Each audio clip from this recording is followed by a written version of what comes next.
अस्सलाम वालेकुम नाज़रीन, इन्फो न्यूज़ नेटवर्क के साथ मैं हूँ हिबा बासी। आज अगर मैं तारीख के हवाले से बात करूँ तो आज की तारीख भी गुज़रे सालों की तरह कुछ अलग और मुनफरिद हैसियत रखती है।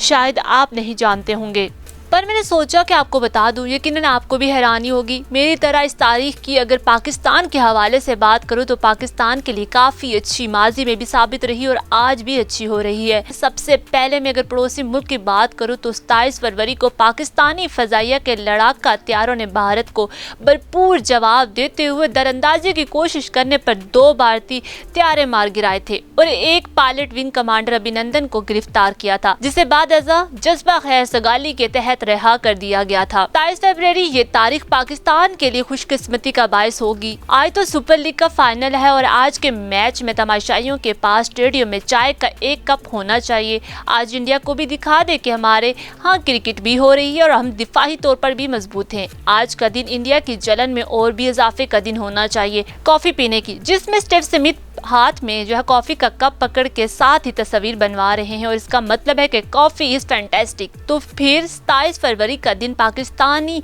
यकीनन सरप्राइज डे के नाम से याद रखते हैं, क्योंकि इस दिन मशहूर ऑपरेशन सॉफ्ट रिटार्ट अंजाम पाया था, जिसे आज 3 साल मुकम्मल हो गए। इनकी तरफ से एक मेहमान को हमने अच्छा खासा मेहमान नवाजी की थी। अगर इनकी सरकार को याद हो तो फिर पूछना था कि हमारी चाय कैसी थी, दोबारा भी आइएगा।